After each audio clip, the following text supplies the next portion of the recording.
Não lançamos nós dentro do fogo 3 homens atados? Responderam e disseram ao rei: É verdade. O rei respondeu dizendo: Eu, porém, vejo 4 homens soltos que andam passeando dentro do fogo, sem sofrer nenhum dano. E o aspecto do quarto é semelhante ao Filho de Deus. Daniel 3, 24 e 25. Dando continuidade ao estudo do livro de Daniel, lhes convido para juntos estudarmos o capítulo 3. Porém, antes de iniciar, vamos orar. Nosso querido e maravilhoso Pai que estás nos céus, iniciaremos agora o estudo de mais um capítulo do livro de Daniel. Queremos pedir, por favor, Pai, que envie o Teu Santo Espírito para nos guiar e nos fazer entender os princípios e ensinamentos contidos em Tua Palavra. Que possamos não somente entendê-los, mas principalmente colocá-los em prática em nossas vidas. Em nome de Jesus oramos.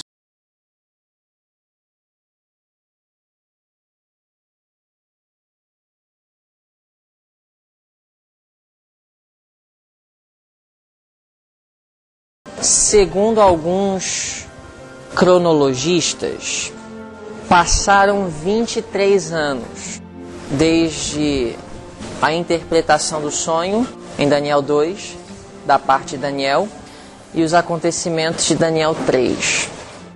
Mas isso nós não temos como estabelecer como um fato, que não temos, pelo menos não na Bíblia, nenhuma evidência. Mas os cronologistas estimam mais ou menos esse período. Biblicamente falando, nós podemos concluir que passaram pelo menos alguns anos, porque no final de capítulo 2 de Daniel, nós vemos Nabucodonosor honrando e glorificando a Deus, o Deus de Daniel, mas em Daniel 3 a gente vê Nabucodonosor desafiando a Deus. Obviamente passou um tempo e nesse tempo o que aconteceu? Ele esqueceu, não involuntariamente, mas voluntariamente. A prosperidade que acompanhou seu reino o encheu de orgulho, ambição mundana e desejo de exaltação. Com certeza, algum tempo era necessário para que isso acontecesse. Ou seja, a prosperidade que despertou nele o orgulho, ocultou os seus olhos e apagou de sua memória aquilo que ele presenciou do poder de Deus nos eventos relatados em Daniel 2. Então aqui em Daniel 3, nós temos uma história que tem um paralelo com um capítulo do livro de Apocalipse. Nós vamos estudar isso com calma em Apocalipse 2. Então eu não vou entrar em detalhes sobre o capítulo 13 de Apocalipse, mas vocês precisam ter isso em mente. Que Daniel 3 e Apocalipse 13 são capítulos paralelos. Ellen White fala que Daniel, o livro de Daniel, é uma profecia. E Apocalipse é o quê? Alguém sabe? Revelação. E aqui em Daniel 3 nós temos uma história que profetiza. Os paralelos são incríveis. Bem, se você estudar Apocalipse 13 com Daniel 3, você vai ver como uma coisa fala da outra. Em Daniel 3 nós temos um evento histórico. Interpretar Daniel 3 é apenas reconhecer os fatos ali relatados. Agora, Daniel 3 tem aplicações bem claras para os nossos dias. Os dias um pouco antes da volta de Cristo. São aplicações que nós vamos fazer hoje. Daniel capítulo 3, versículo 1, a palavra de Deus nos diz assim: O rei Nabucodonosor fez uma estátua de ouro Da cabeça aos pés, a estátua era de que metal? Ouro. Cuja altura era de 60 côvados e sua largura de 6 côvados. Levantou-a no campo de Dura, na província de Babilônia. No mínimo 30 metros de altura, segundo Uriah Smith. No mínimo 30 metros de altura, 60 côvados. Grande. E em Dura, um lugar visível na província de Babilônia. Agora vamos analisar algo antes de darmos continuidade. Uma estátua de ouro, de cabeça aos pés. O que é isso? É um afronto ao Deus de Daniel. Daniel não se encontra nesse cenário. Seus companheiros sim se encontram. Onde estava Daniel, nós não sabemos. Mas com certeza, se Daniel estivesse aqui, ele estaria junto com os seus 3 companheiros, se posicionando firme ao lado de seu Deus. Nós sabemos disso porque muitas décadas depois, Daniel estava firme quando outra lei no reinado de Medo-Pérsia, semelhante à lei estabelecida aqui nesse capítulo, foi estabelecida. E Daniel não se curvou, não vacilou. A estátua de ouro representa a palavra e a autoridade humana, em contraste com a estátua do sonho, que era o quê? A palavra e, portanto, a autoridade de Deus. Quem inspirou a interpretação? Quem deu o sonho a Nabucodonosor? Quem foi o autor da profecia de Daniel 2? Deus. Aquele que revela o futuro, as coisas ocultas. Então, a estátua de Daniel 2, cabeça de ouro, braços e peito de prata e etc., era a palavra de Deus. Daniel 3, nós temos a palavra do homem. É uma reinterpretação da palavra de Deus. A palavra de Deus estava bem claramente revelada em Daniel 2, nos acontecimentos daquele capítulo. Em Daniel 3 nós temos uma reinterpretação. Então, lá em Apocalipse você vai ver que Babilônia espiritual tem um sinal, uma imagem. E esse sinal de Babilônia espiritual nos últimos dias também é uma reinterpretação da palavra de Deus. Então a estátua de ouro em si já é um vislumbre da adoração no dia de domingo, nos últimos dias. Por quê? É parecido com o verdadeiro em muitos aspectos, mas é uma reinterpretação daquilo que Deus já disse. Ou seja, a palavra de Deus, sábado. A reinterpretação do homem, domingo. Então essa é uma característica de Babilônia. Reinterpretar a palavra de Deus. A palavra de Deus em Daniel 2 foi o quê? Cabeça de ouro. O resto do corpo da estátua de outros metais. E no final ela seria destruída por uma pedra cortada sem mãos.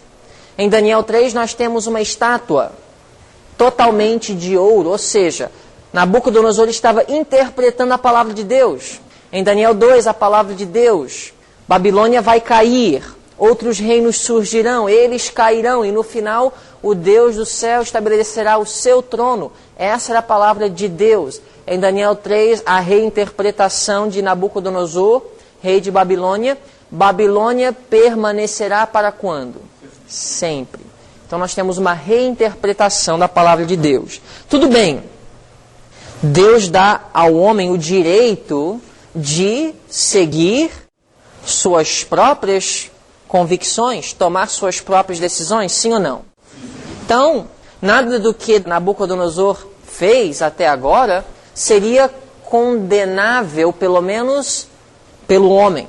Tanto que Ananias, Misael e Azarias se encontraram naquele cenário. Porque Nabucodonosor tem todo o direito, não aos olhos divinos, mas aos olhos humanos, de fazer o que ele quer. Ou seja, eu não vou apedrejar um homem, uma mulher que adora de forma diferente que eu.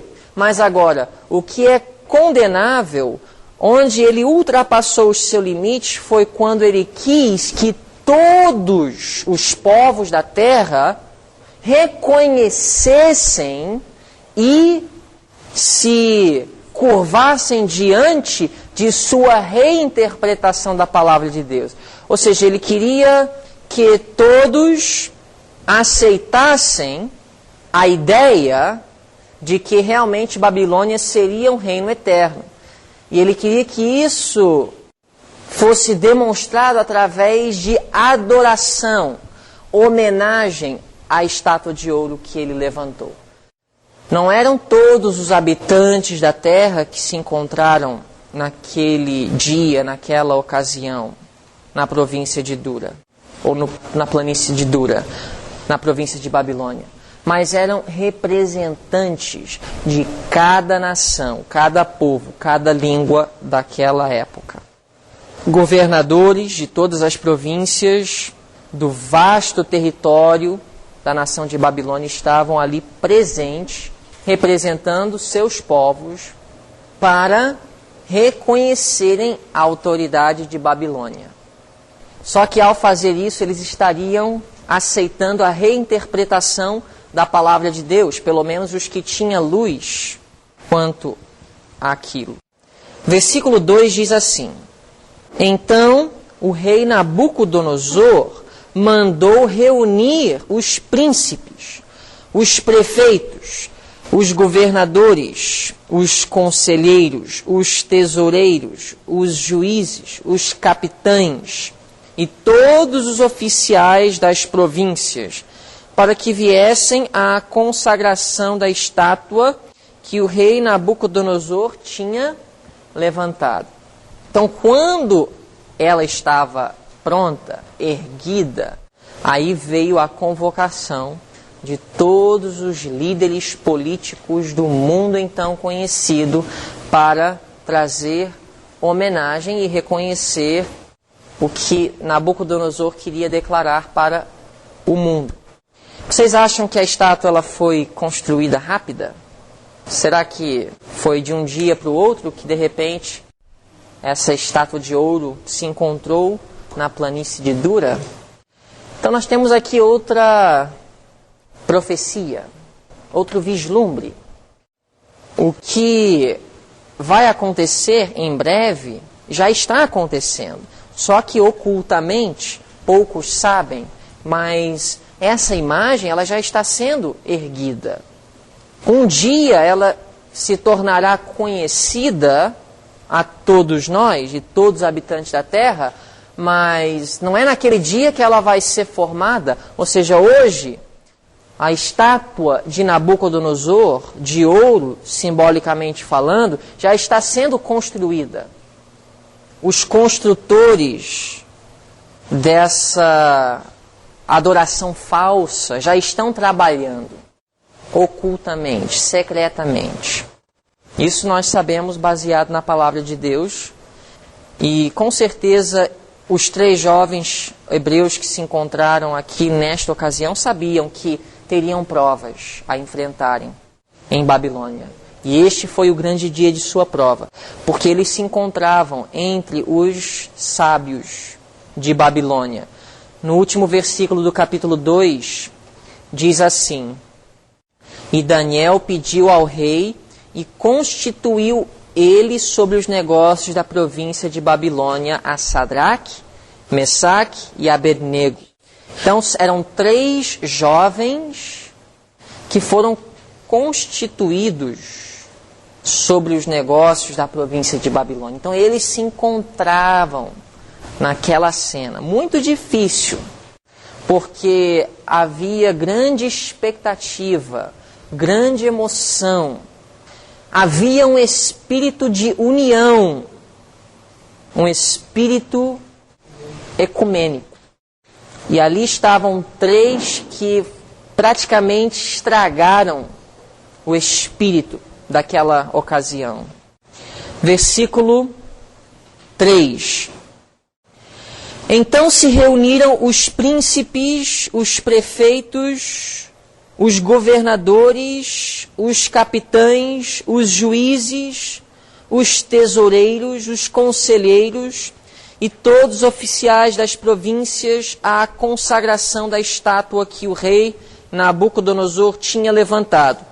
E estavam em pé diante da imagem que Nabucodonosor tinha levantado. Até agora, não tem problema. Ali estavam Ananias, Misael e Azarias, em pé, junto com os outros governadores, líderes religiosos e também políticos da época, por convocação de Nabucodonosor. A convocação em si, atendê-la não era pecado, obviamente, porque ali se encontraram Ananias, Misael e Azarias. Mas agora, o que foi exigido do rei nos seguintes versos foi o que colocou os 3 jovens hebreus em uma posição difícil, de controvérsia. Mas esses 3 jovens já haviam aprendido a enfrentarem situações de controvérsia. Eles já haviam aprendido a lidar com situações de polêmica, situações complicadas. Deixa eu fazer uma pergunta para vocês. Abrindo um parêntese, trazendo uma aplicação a vocês. Vocês já aprenderam a lidar com situações de polêmica, de controvérsia? Ou você é um tipo de adventista do 7º dia covarde, que nos momentos de união, e em que todos estão seguindo uma onda, você pode se posicionar firme com o seu Senhor. Mas quando há polêmica e controvérsia, você foge para não ofender ou desagradar outras pessoas. Espero que Deus esteja nos ensinando como Ele teve que ensinar esses 3 jovens, junto com Daniel. Em Daniel capítulo 1, nós vemos a experiência que eles tiveram. Aparentemente, uma prova pequena em comparação com a de Daniel 3. Vocês não acham? Se você for comparar a prova de Daniel 1, a alimentação, com Daniel 3, a adoração, qual das duas mais difícil? Só que a fidelidade nas coisas pequenas preparam o homem para a fidelidade nas grandes coisas. Jesus disse isso em Lucas 16:10. Se eles não tivessem aprendido a se posicionarem firme no que diz respeito às aparentemente pequenas coisas de sua religião, eles não teriam estado firmes nas grandes coisas. Se eles tivessem raciocinado e racionalizado os princípios de Deus no que diz respeito à alimentação em Daniel 2, quanto mais fácil teria sido então racionalizar a palavra de Deus quando suas vidas estavam em jogo. Se hoje eu não estou disposto a viver por Cristo no que diz respeito à reforma, a regime alimentar, a vestuário, entretenimento, educação, você acha que quando vier o decreto dominical estarei disposto a morrer por Cristo? Se hoje eu não estou disposto a viver por Ele, como é que um dia eu esperarei morrer por Ele? Tem sentido tal coisa? Não tem. Então hoje é o momento da prova, hoje já é um vislumbre. Nossa postura hoje já é um vislumbre de o que nós seremos quando tivermos sido postos em situações piores que certamente estão pela frente. Verso 4. O arauto apregoava em alta voz: ordena-se a vós, ó povos, nações e línguas.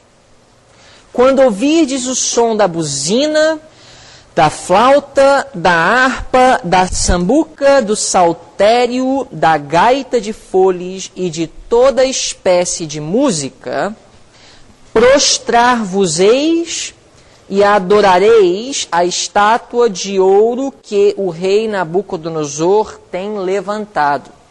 Aqui nós vemos outra coisa interessante no verso 5. Notem bem. A música tinha um papel preponderante na preparação do povo para a adoração à imagem de Babilônia. Outra profecia. A música, nos últimos dias, terá um papel importante na preparação dos povos para a adoração à besta e sua imagem. Não há dúvida quanto a isso. Nós já vemos isso, inclusive, se concretizando em nossos dias. O pentecostalismo, movimento de celebração. Na nossa própria igreja, hoje, nós podemos ver a Nova Semente, que é uma ferramenta, obviamente, usada por Satanás para preparar o povo adventista para a adoração à besta e sua imagem. Não há dúvida quanto a isso. A música, ela foi usada por Satanás para preparar o espírito para a adoração. No verso 6 diz assim: e qualquer que não se prostrar e não adorar, será na mesma hora lançado dentro da fornalha de fogo ardente. Portanto, no mesmo instante em que todos os povos ouviram o som da buzina, da flauta, da harpa, da sambuca, do saltério e de toda espécie de música, prostraram-se quantos? Todos os povos, nações e línguas, e adoraram a estátua de ouro que o rei Nabucodonosor tinha levantado. No livro de Apocalipse, capítulo 13, termina falando: todos adoraram a besta e sua imagem. Ou seja, podemos dizer que a grande maioria estará unido nesse espírito de adoração. No verso 8 nós temos a acusação. Por isso, no mesmo instante, chegaram perto alguns caldeus e acusaram os judeus. Aqui nós temos um momento nessa história que também profetiza de outra coisa relatada em Apocalipse, que é Apocalipse 12, 17. O dragão irou-se contra a mulher. O único objeto nesse mundo que ameaça o inimigo e os seus propósitos é o povo de Deus. Mas não somente o povo de Deus, mas ele faz guerra contra os fiéis. Apocalipse 12, 17 fala assim: e o dragão irou-se contra a mulher e foi fazer guerra contra os que guardam os mandamentos de Deus e têm o testemunho de Jesus. Ou seja, Satanás, ele influencia os homens não convertidos, os ímpios, os malignos dessa terra. Ele inspira-os para acusarem e fazerem mal àqueles que ele detesta. Ele detesta aqueles que guardam os mandamentos de Deus, porque Satanás, diante de Deus, no grande conflito, ele acusou a Deus de não ser um Deus justo em exigir que homens e mulheres guardassem os seus mandamentos. Então, se tem um povo aqui na terra que guarda os mandamentos de Deus, este é o maior objeto da ira de Satanás, porque esse pequeno povo que guarda os mandamentos de Deus é uma pedra de tropeço em seu caminho, frustra os seus objetivos. Ou seja, é um povo que lança por terra as suas acusações. Satanás fala: sua lei não é justa, ela não pode ser guardada. O homem não pode resistir à tentação de quebrar os seus mandamentos. Aí tem um povo na terra que vive em perfeita harmonia com os mesmos. Então, para Satanás, é o maior objeto de sua ira. Por isso a Bíblia fala que o dragão irou-se contra a mulher e foi fazer guerra contra os que guardam os mandamentos de Deus. E aqui nós vemos que esses caldeus, eles não estavam necessariamente ofendidos porque a autoridade de Nabucodonosor foi desprezada. Eles não tinham certo carinho ou amor por Nabucodonosor. Podemos especular que eles, desde aquela época, 23 anos ou mais ou menos isso atrás, Daniel e seus companheiros foram exaltados diante dos babilônicos na interpretação e a descrição do sonho de Nabucodonosor. Porque esses homens que acusam os judeus, eles são o quê? Caldeus. Os caldeus provavelmente eram os filósofos babilônicos. E no capítulo 2, verso 2, nós vemos que o rei mandou chamar os magos, os astrólogos, os encantadores e quem mais? E os caldeus, provavelmente os filósofos de Babilônia. Então, estes caldeus provavelmente foram envergonhados por Ananias, Misael e Azarias, e especialmente Daniel, 2 décadas atrás. Vocês estão acompanhando? Então aqui eles estão, talvez a primeira oportunidade agora de retaliar. Provavelmente foi uma grande vergonha Nabucodonosor ter exaltado Daniel e seus companheiros na província de Babilônia. Eles ocuparam posições elevadas. Quem sabe até tomaram o lugar de alguns outros. E a inveja ela foi acariciada, alimentada, quem sabe, por um bom tempo. E agora surgiu a oportunidade de acusar. Então eles dizem assim, verso 9. E responderam dizendo ao rei Nabucodonosor, ó rei, vive eternamente. Nós chamamos isso de quê? Bajulação. Verso 10. Tu, ó rei, fizeste um decreto, pelo qual todo homem que ouvisse o som da buzina, da flauta, da harpa, da sambuca, do saltério e da gaita de foles e de toda espécie de música, se prostrasse e adorasse a estátua de ouro. E qualquer que não se prostrasse e adorasse, seria lançado dentro da fornalha de fogo ardente. Verso 12. Há uns homens judeus. Vocês acreditam que haviam outros homens judeus a não ser Sadraque, Mesaque e Abednego? O que vocês acham? Eu acredito que sim. A única prova que eu teria é o próprio verso 12. Pode ser compreendido de duas formas. Pode ser que os caldeus acusadores estavam dizendo, há alguns judeus aqui que não adoram. Ou ele poderia estar dizendo, há alguns aqui entre os judeus, estes judeus aqui são rebeldes. Esses outros cooperam, mas há alguns judeus que não cooperam. 3. Sadraque, Mesaque e Abednego. Eu acredito que esses 3 hebreus não eram os únicos hebreus. Assim como em Daniel 1, Daniel e seus companheiros não eram os únicos que foram levados cativos à Babilônia. Há uns homens judeus, os quais constituíste sobre os negócios da província de Babilônia. Sadraque, Mesaque e Abednego. Estes homens, ó rei, não fizeram caso de ti. A teus deuses não servem, nem adoram a estátua de ouro que levantaste. Ok. Antes de darmos continuidade no capítulo 3 de Daniel, vamos só analisar o seguinte. Nós temos 2 grupos de adoradores. Em Apocalipse 13 e em Daniel 3. Como eu disse, em Daniel 3 não fica tão claro. O verso 12 de Daniel 3 é o mais claro.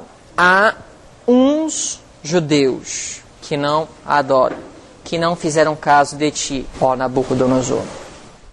Mas Em Daniel 3 e em Apocalipse 13, Daniel 3 sendo a profecia, Apocalipse 13 a revelação. Na revelação, nós vemos que existem dois adoradores. Os que recebem o sinal na testa e os que recebem o sinal na mão. Dois grupos. Em Daniel 3, nós podemos concluir que se há dois grupos, quem são os dois grupos? Quem são os dois grupos de adoradores que se curvaram? Curvaram aqueles que acreditavam na visão global de Nabucodonosor. Eram idólatras. Tinham já o costume de se curvar diante de ídolos. Criam em deuses. E estavam lá envolvidos no espírito da ocasião. Essas pessoas acreditavam que aquele sistema, aquela estátua de ouro, era a solução para os problemas políticos do mundo, era a solução para um futuro melhor.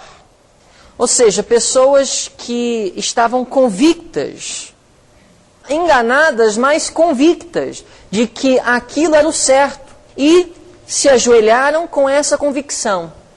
Este é o grupo que corresponde aos que recebem o sinal na testa.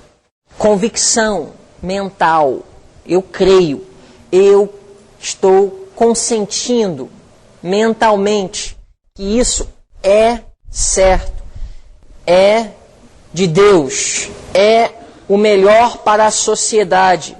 Consentimento intelectual. Recebem o sinal onde?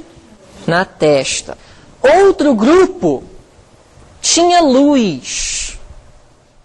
Não acreditava que Nabucodonosor tinha a solução para os problemas da sociedade. Conheciam o Deus de Israel, conheciam os oráculos divinos, sabiam muito bem que adorar um ídolo não era adoração a Deus ou um ser superior, mas por medo da fornalha de fogo foram junto com a onda e adoraram a estátua. Não porque acreditavam na estátua, mas tinham o quê? Medo. Medo da fornalha de fogo. Essas pessoas se correspondem àqueles que recebem o sinal da besta na mão. Intelectualmente não há consentimento, mas mão representa o que na Bíblia? Ação. Ou seja, foram em harmonia com o decreto para que não fossem desprezados, não fossem acusados, não fossem lançados na fornalha de fogo, não tivessem esse constrangimento, não perdessem sua vida. O que Jesus disse em Mateus 10 a respeito disso? Vamos ver se vocês conseguem acompanhar aqui o raciocínio. Mateus 10, quero ver se vocês vão conseguir associar o que Jesus fala aqui em Mateus 10 com esse paralelo que nós acabamos de fazer de Daniel 3 e Apocalipse 13. Mateus 10, 28. Vejam só. E não temais os que matam o corpo e não podem matar a alma. Temei antes aquele que pode fazer perecer no inferno a alma e o corpo. Alguém consegue ver a relação? O que Jesus disse aqui? Não temer quem? Então, Sadraque, Mesaque e Abednego era um exemplo dessa postura que Jesus aconselha, certo? Mateus 10, 28, não temais os que matam o corpo. Quem mata o corpo em Daniel 3? Nabucodonosor, através de quê? A fornalha de fogo. Então o que Jesus estava dizendo? À luz do que estava ocorrendo em Daniel 3, não tenhas medo da fornalha de fogo, mas tenhas medo de quê? Perder a alma ao se curvar diante de um ídolo que Deus condena. Ou seja, é melhor perder o corpo, mas não perder o quê? A alma. Agora, em Daniel 3, os judeus que estiveram presentes, que dobraram os joelhos, eles conseguiram salvar, aparentemente, o quê? Seu corpo. Por quê? Ao dobrar os joelhos, eles estavam dizendo, nós vamos evitar a fornalha de fogo. Em Apocalipse 13, quem recebe o sinal na mão está evitando o quê? Que o corpo pereça. Por quê? Porque quem não adorar a imagem e o sinal, não vai poder fazer o quê? Comprar e vender para manutenção do quê? O corpo. Mas ao fazerem isso, estão vendendo o quê? Suas almas. Então, nós vemos aqui o conselho de Jesus atendido. Não temais o que mata o corpo. Vamos abrir em João capítulo 12. Outro texto, palavras de Jesus que se aplicam. João 12, versículo 25. Olha o que Jesus fala aqui. Quem ama a sua vida, perdê-la. Quem ama a sua vida aqui, nessa cena? Os que não acreditavam na imagem, mas se curvaram. Para quê? Evitar a fornalha de fogo. Querer evitar a fornalha de fogo é amar o quê? A vida, certo? O que Jesus disse? Quem ama a sua vida, perdê-la-á. Por quê? Ao querer proteger o corpo, evitando a fornalha, você se curva, vende sua alma e perde-a. E quem neste mundo odeia a sua vida, quem odiou sua vida em Daniel 3? Sadraque, Mesaque e Abednego. Em que sentido odiaram sua vida? Porque a palavra que Jesus usa aqui é forte. Igual em outra ocasião ele fala, quem odeia sua mãe, seu pai, seus irmãos. Mas Jesus não está dizendo que você deve odiar seus parentes. Mas em que sentido odiar? Não valorizar ao ponto de vender sua alma. Ou seja, não colocar sua vida física em lugar ou como prioridade ou em cima de a vida espiritual. Então, se alguém ama a sua vida, perdê-la-á. E quem neste mundo odeia a sua vida, guarda-la-á para a vida eterna. Mateus 10, eu acho que é 30 e 33. Quem me nega diante dos homens? Quem negou o Deus de Israel diante dos babilônicos em Daniel 3? Todos que, não acreditando na imagem, não acreditando na idolatria, não acreditando nos objetivos de Nabucodonosor, se curvaram para evitar a fornalha de fogo. Negaram a Deus diante dos homens. Eles conseguiram salvar suas vidas naquele dia? Sim. Eles não morreram. A gente não tem registro deles terem morrido. Mas venderam suas almas. No livro de Apocalipse nós temos dois grupos. Vocês já ouviram esses dois grupos sendo descritos? Os que adoram a besta e recebem o seu sinal ou o sinal de Deus. Os que seguem Babilônia, os que fazem parte de Israel espiritual. Deixa eu apresentar outra forma de descrever esses dois grupos. Quem tem o temor dos homens e quem tem o temor de Deus. A primeira mensagem angélica, como que ela começa? Temei a quem? A Deus. Em Apocalipse nós temos dois grupos. Quem tem o temor de Deus e quem tem o temor dos homens. Quem tem o temor dos homens? Apocalipse 13, o capítulo anterior, todo mundo seguiu a besta. Então, dois grupos. Quem tem o temor de Deus e quem tem o temor dos homens. Outra forma de descrever: quem recebe a ira dos homens e quem recebe a ira de Deus. Apocalipse 12, 17, e o dragão irou-se contra quem? A mulher. Apocalipse 16 fala da ira de quem? Deus, no derramamento das 7 pragas. Então, você tem a ira de Deus e você tem a ira dos homens. Qual das duas você prefere? Olha, deixa eu falar uma coisa. É inevitável, você vai receber a ira de alguém. Se você vive nessa terra, nos últimos dias, não tem como desviar-se da ira. A ira virá sobre todos.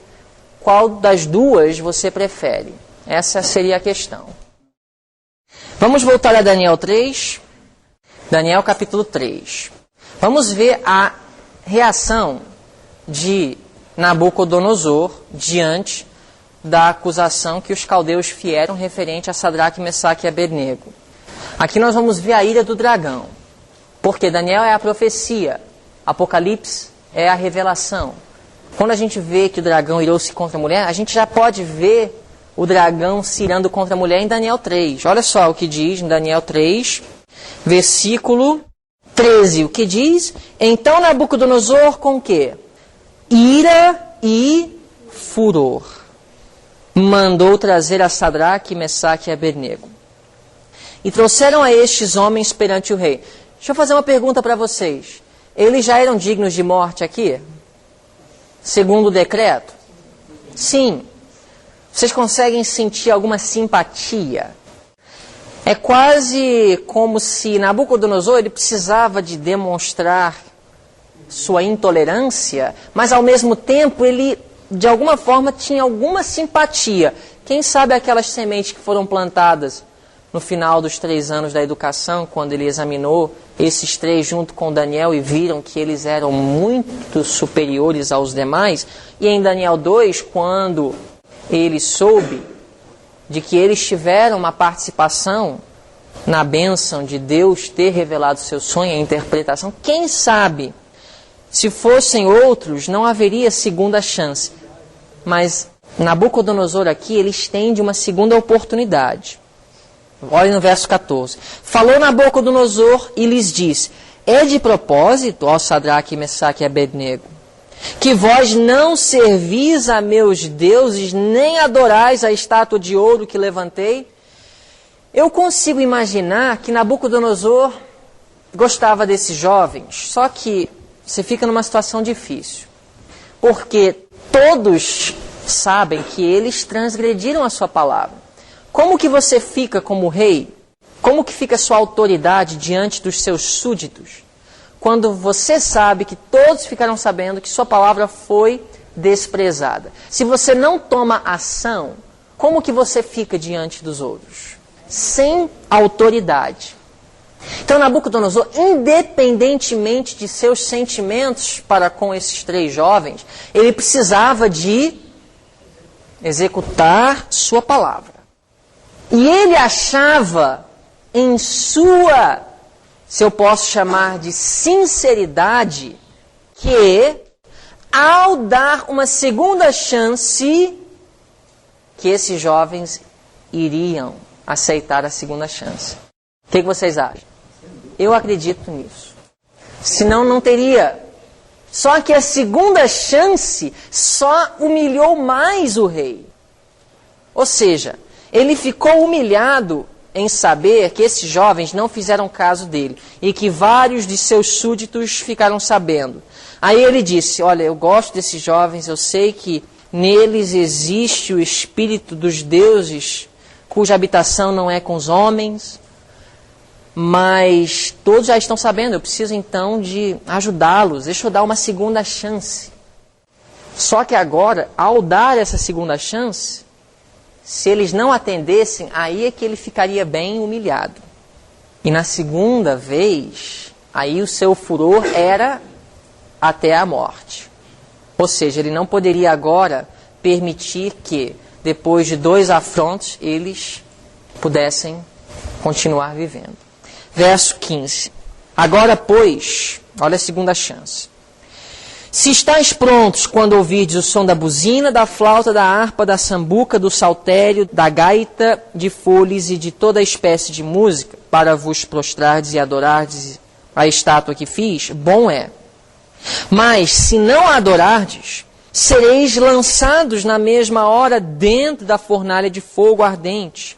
E quem é o Deus que vos poderás livrar das minhas mãos? Vocês lembram daquela pergunta? Não foi nem uma pergunta, foi uma declaração. Mas uma declaração tão forte dos magos, astrólogos, encantadores e caldeus de Babilônia. Foi uma declaração tão forte que preparou o caminho para a intervenção de Deus. Está em capítulo 2, verso 10. Responderam os caldeus na presença do rei e disseram: não há ninguém sobre a terra que possa declarar a palavra ao rei. Não há ninguém. Lembra dessa palavra?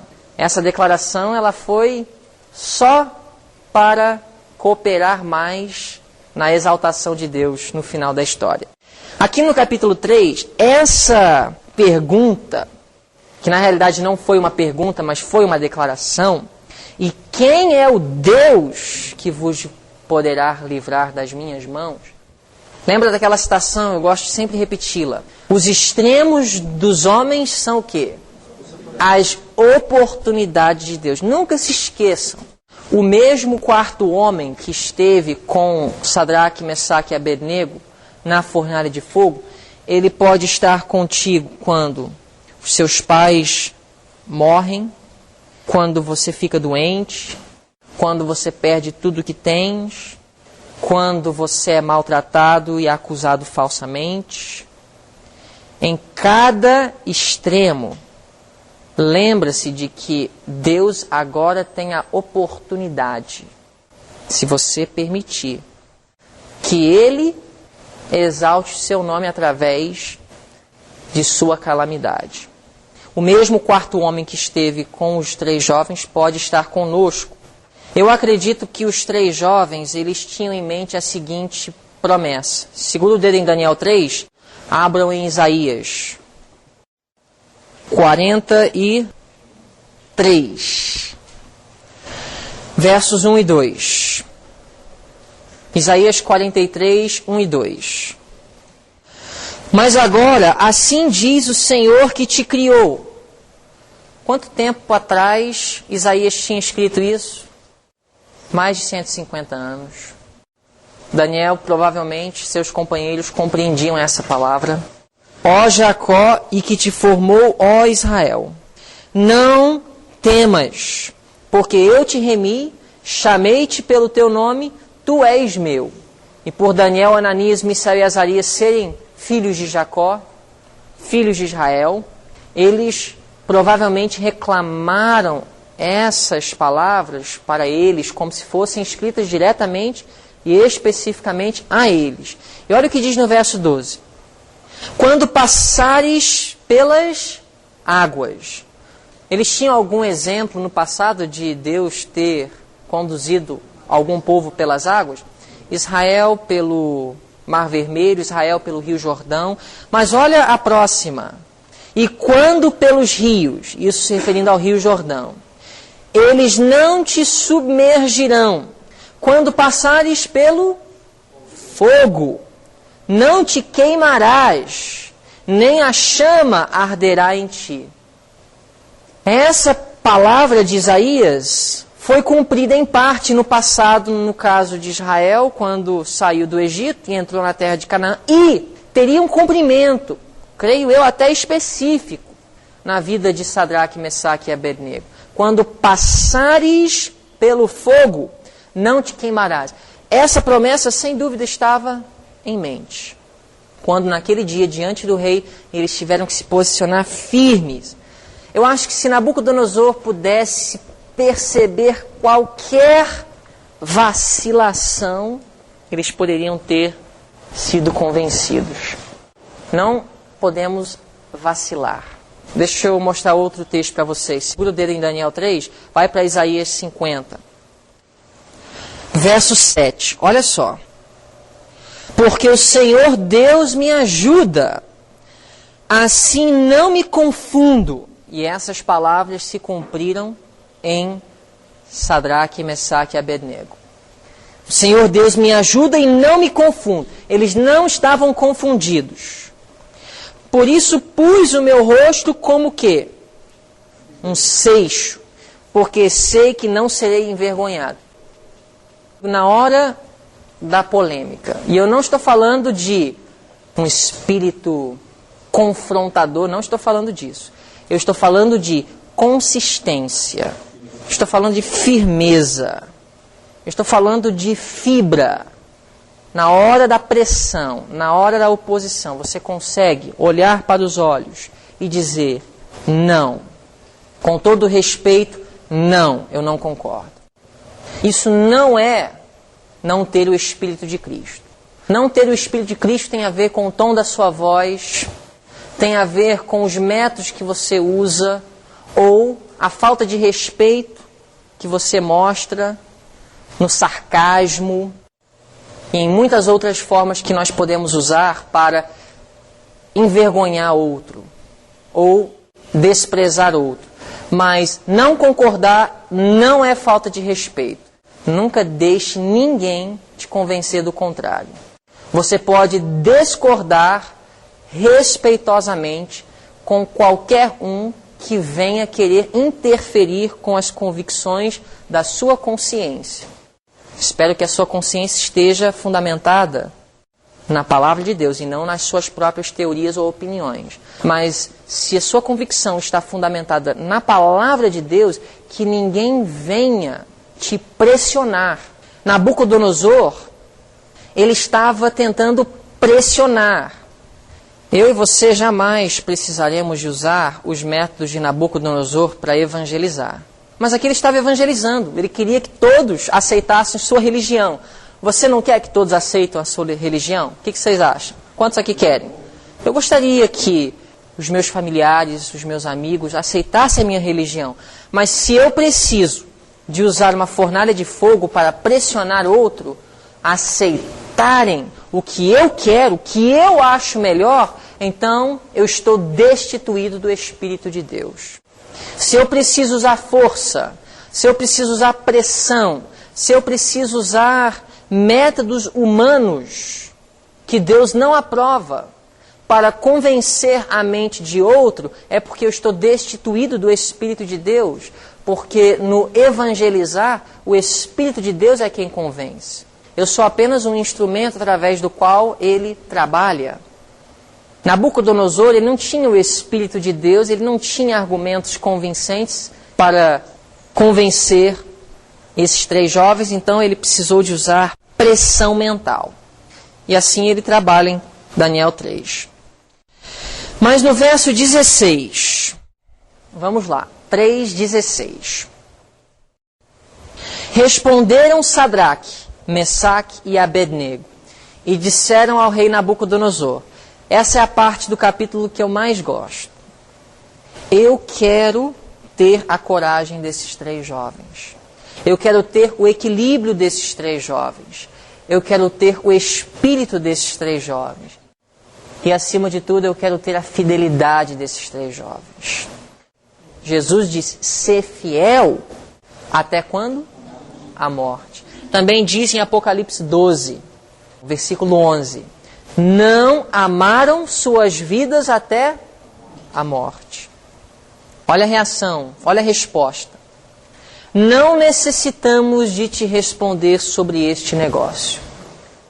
Ou seja, Senhor Rei, o Senhor não precisa nos dar uma segunda chance. Não é necessário. Não de forma sarcástica, não de forma rude, não faltando respeito.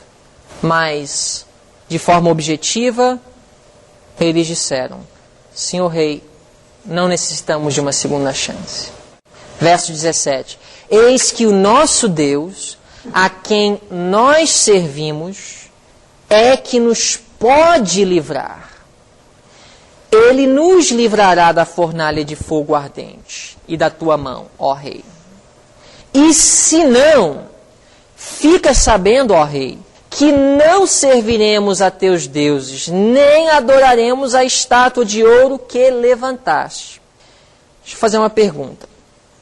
De que os 3 jovens estavam convictos quando responderam Nabucodonosor?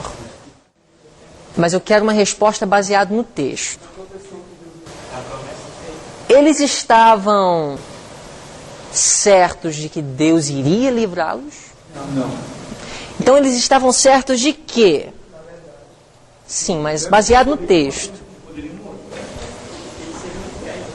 Olha só, eles estavam certos, olha comigo no verso 17. Eis que o nosso Deus, a quem nós servimos, é que nos... Qual é a próxima palavra? Pode. Eles estavam convictos que Deus pode, ou seja, Deus é capaz. Mas eles não estavam convictos ou certos de que ele iria. Parece até uma contradição, verso 17 com verso 18. Porque em verso 17 eles falam, ele nos livrará, mas aí no verso 18 fala, e se não nos livrar? Então eles colocaram para o rei 2 hipóteses. Olha, rei, o nosso Deus, ele pode. E nós cremos que ele vai. Mas mesmo se ele não nos livrar, fica sabendo que nós enfrentaremos a sua fornalha de fogo. Estamos dispostos a morrer, mas nós não vamos curvar. Isso é coragem, isso é fidelidade, isso é firmeza. E disso eles estavam convictos, Deus pode. Agora, e você? Primeiro fica sabendo, nem sempre Deus vai livrar. Nem sempre Deus vai responder a sua oração da forma que você quer que Ele responda. Deus sabe, Ele conhece o fim desde o princípio. E Deus nunca conduz os seus filhos de outra maneira do que eles mesmos escolheriam se eles pudessem ver o fim desde o princípio. Fica sabendo disso. E em tudo, saiba de uma coisa, Deus Ele pode, mas mesmo se Ele não, que você possa ter o propósito de fazer o certo. Não sejam relativistas. O certo é o certo, independentemente das circunstâncias. Guardar o sábado é o certo, quer seja em período de paz, em que é fácil e não é proibido guardar o sábado, e também em momentos de grande intolerância religiosa. Guardar o sábado é o certo, independentemente das circunstâncias. Faça o certo, deixe as consequências com Deus. Às vezes Ele livrará, às vezes não. João Batista, ele livrou? Não. E Tiago, irmão de João, livrou? Foi arrastado e morreu, torturado. Estevão, livrou? Nem sempre Deus livra a gente. O que é interessante para Deus não é salvar o seu corpo, é salvar a sua alma e a alma daqueles que estão observando a forma que você está sendo maltratado. Isso aqui é interessante para Deus. O seu corpo, ele vai ser transformado, não se preocupa não. Este mortal se revestirá de imortalidade, esse corruptível de incorruptibilidade. Não se preocupa com o teu corpo, não. Não se preocupa com o que você vai comer ou beber. Faça o certo, deixe os resultados nas mãos de Deus. É isso que eles fizeram aqui. Verso 19. Então Nabucodonosor se encheu de furor e mudou-se o aspecto. Está vendo essa expressão, ele mudou o aspecto? Agora, ele já mudou a sua atitude para com os 3 jovens. Por isso que eu acho que na primeira chance, ou seja, na segunda chance, quando ele foi informado da infidelidade deles para com a sua autoridade, eu creio que ele sinceramente estava com o propósito de salvá-los. Agora, ele mudou o seu semblante para com os 3 jovens. Agora, depois de ter recebido uma segunda chance, eles ainda, agora na frente de muitos, afrontados, segundo Nabucodonosor, foi um afronto, agora mudou o seu semblante contra Sadraque, Mesaque e Abednego, falou e ordenou que a fornalha se aquecesse 7 vezes mais do que se costumava aquecer, e ordenou aos homens mais poderosos que estavam no seu exército que atassem a Sadraque, Mesaque e Abednego para lançá-los na fornalha de fogo ardente.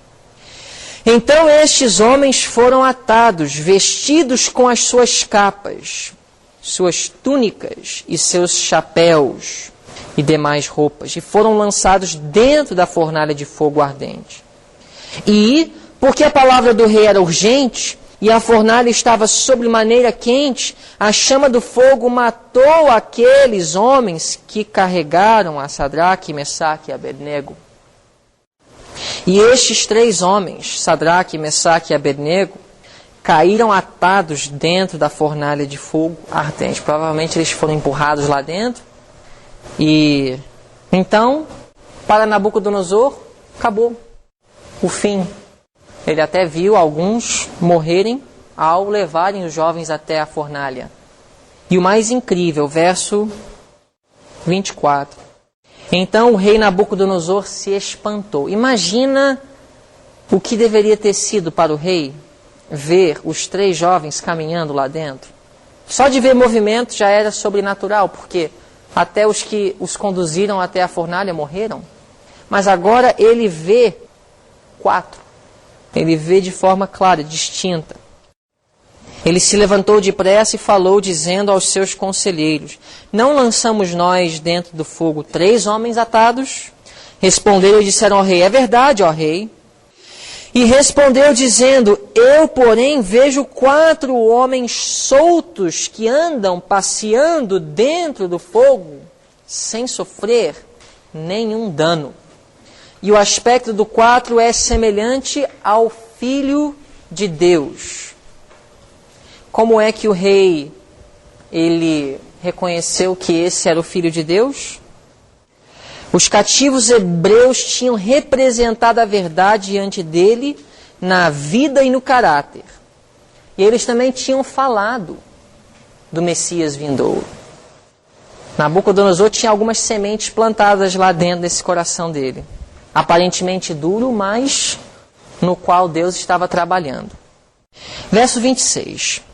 Então, chegando-se Nabucodonosor à porta da fornalha de fogo ardente, falou dizendo: Sadraque, Mesaque e Abednego, servos do Deus Altíssimo, sai e vinde, ou saí e vinde.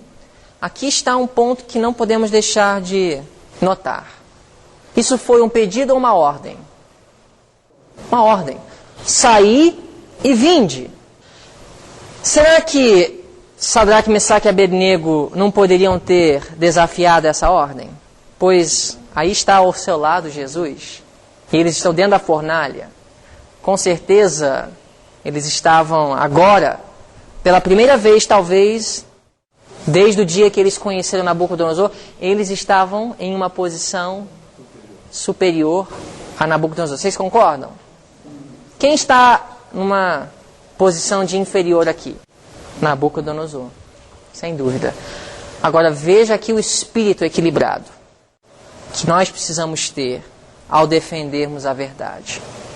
Naquilo que eles podiam, eles buscavam paz. Seria uma transgressão de algum princípio eterno os 3 jovens não saírem naquele momento para irem até o rei? Não. Seria uma transgressão eles dobrarem os joelhos e adorarem a imagem de ouro? Aí sim. Então a gente vê que esses 3 jovens, eles não eram briguentos, eles não eram confrontadores, eles não eram polêmicos. Às vezes a vida deles trazia polêmica, sim, mas eles não eram polêmicos. Você entendeu a diferença? Você pode inevitavelmente trazer polêmica por ser o que você é, mas você não deve ser polêmico. Tem pessoas que são polêmicas. Nós precisamos buscar evitar a polêmica. Precisamos aprender a escolher corretamente o campo da nossa batalha. Às vezes batalhamos por coisas insignificantes. Deus não quer isso. Existem coisas que valem a pena e outras coisas que não valem a pena. Brigar. E eu não digo brigar, eu digo se posicionar. Mas eu usei a palavra brigar porque às vezes se posicionar traz briga. mas você não deve ser briguento, nem controverso, nem polêmico. Mas se você for fiel a Cristo, com certeza você terá polêmica, não tem como evitar. A gente vê na vida desses 3 jovens, mas aqui a gente vê que naquilo que eles podiam, eles cooperaram. Então Sadraque, Mesaque e Abednego saíram do meio do fogo. E reuniram-se os príncipes, os capitães, os governadores e os conselheiros do rei e, contemplando estes homens, viram que o fogo não tinha tido poder algum sobre os seus corpos. Nem um só cabelo da sua cabeça se tinha queimado, nem as suas capas se mudaram, nem cheiro de fogo tinha passado sobre eles. Qual era a grande intenção de Nabucodonosor no início daquele dia? Honrar e glorificar o seu nome. Vocês já viram aquela oração de Davi, onde ele aparentemente está reclamando porque Deus ele permite a prosperidade do ímpio? Tudo que é mal que Deus permite, que às vezes nos causa indagação, não se preocupa não, porque a maldade do homem só vai resultar na glória de Deus. Veja bem, no início daquele dia, o grande foco do dia era o quê? A imagem de ouro de Nabucodonosor. No final do dia, para onde estava a atenção de todos os representantes de todos os povos da terra? Ao Deus de Israel. Assim será nos últimos dias. A lei dominical, ela vai cooperar com Deus para cumprir Mateus 24:14. O alto clamor será dado semelhantemente à forma que em Daniel 3 o alto clamor foi dado. Isso aqui foi um alto clamor. Veja bem, Daniel 3 foi um alto clamor. Olha só, verso 28. Falou Nabucodonosor dizendo: Bendito seja o Deus de Sadraque, Mesaque e Abednego, que enviou o seu anjo e livrou os seus servos que confiaram nele, pois violaram a palavra do rei, preferindo entregar os seus corpos para que não servissem, nem adorassem algum outro Deus, senão o seu Deus. Por mim, pois, é feito um decreto, pelo qual todo povo e nação e língua que disser blasfêmia contra o Deus de Sadraque, Mesaque e Abednego, seja despedaçado, e as suas casas sejam feitas um monturo, porquanto não há outro Deus que possa livrar como este. Então o rei fez prosperar a Sadraque, Mesaque e Abednego na província de Babilônia. Não temos mais nenhum registro sobre esses 3 jovens. A última palavra que nós temos acerca deles é que eles prosperaram. Aqui nós vemos então como Deus pôde cumprir o seu propósito. Lembra quando vocês leram em Profetas e Reis, capítulo 39? O propósito de Deus para Israel era o quê? Que todos os povos tivessem o conhecimento do caráter de Deus. Aquilo que Deus não pôde fazer em tempo de paz, ele teve que fazer o quê? Sob as mais difíceis circunstâncias. 3 homens puderam fazer a obra que era dada a toda a nação. E eu vou falar uma coisa. Se a igreja de Deus ela não estiver em condições de cumprir o propósito para o qual Deus a levantou, Deus ele pode dar o alto clamor através de poucos.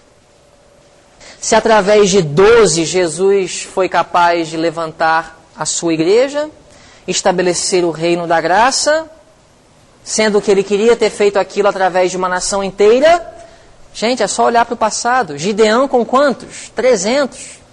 Deus queria ter usado muito mais. 300 foi o suficiente. Então, não é números que Deus quer, é o quê? Qualidade. Quantidade não, qualidade sim. E as promessas de Deus para a sua igreja são condicionais. E se ele não puder fazer através do plano A, ele vai ter o plano B. Então aqui, Deus cumpre o seu propósito para sua igreja. E veja bem, fidelidade nas coisas pequenas, preparar um caminho para fidelidade nas grandes coisas. Como podemos ver um tipo do alto clamor em Daniel 3? toda a terra foi iluminada com a glória de Deus, através dos representantes das nações que estiveram naquela ocasião. Os 3 jovens é um tipo de quem nos últimos dias? 144 mil. Eles passaram pela tribulação, foram protegidos. Além de representarem os 144 mil, porque eles foram fiéis até a morte, mas não morreram, porque o fogo, e no caso os 144 mil, a praga não vai os atingir, eles também são uma representação dos 3 anjos. Nós temos 3 que deram testemunho de Deus diante de Babilônia. Aí vem o 4 para cooperar com os 3 e o alto clamor então foi dado. Então nós temos um tipo dos 3 e do 4º anjo de Apocalipse 14 e 18, aqui em Daniel 3. Quando estudarmos Apocalipse nós vamos ver isso em mais detalhe. Ok. Nabucodonosor chamou os 3 jovens de quê? Vocês perceberam? Servos do Deus vivo, do Altíssimo. Servos. Isso foi em várias ocasiões. Verso 26. Também vemos isso no verso 28. O que é um servo de Deus? Uma definição bíblica. Vamos abrir em Gálatas 1. Gálatas 1:10. Uma das melhores definições bíblicas de servo de Deus. E essa definição de Gálatas 1:10 é ilustrada na experiência de Ananias, Misael e Azarias em Daniel 3. Gálatas 1:10 diz assim: porque persuado eu agora a homens ou a Deus? Ou procuro agradar a homens? Se estivesse ainda agradando aos homens, não seria o quê? Servo de Cristo. Por favor, baseado nesse texto, o que é um servo de Cristo? Quem não agrada os homens. Agora, é lógico que precisamos entender em seu contexto. Isso não quer dizer agora que você não vai agradar ninguém, você vai ser desagradável com todos. Isso não é um servo de Deus. Mas no contexto, Paulo está dizendo, agradar aos homens ao ponto de sacrificar princípios. Quem é um servo de Cristo tem como prioridade zelar pelos princípios e não agradar aos homens. Por que que Paulo diz isso? Porque muitas vezes agradar homens e ser fiel a princípios vai estar em conflito. Será impossível fazer os dois. Então o servo de Deus, ele faz qual dos dois? Se os dois estão em conflito. Só um pode ser feito. Ele agrada a Deus, ou ele zela pelos princípios. Ok? Esse é um servo de Deus. Último ponto para encerrar. Babilônia de Daniel 3. Na realidade, a Babilônia antiga, revelada no livro de Daniel, e Babilônia espiritual em Apocalipse. Qual é o denominador comum? O denominador comum, Babilônia literal, Babilônia espiritual. Olha só.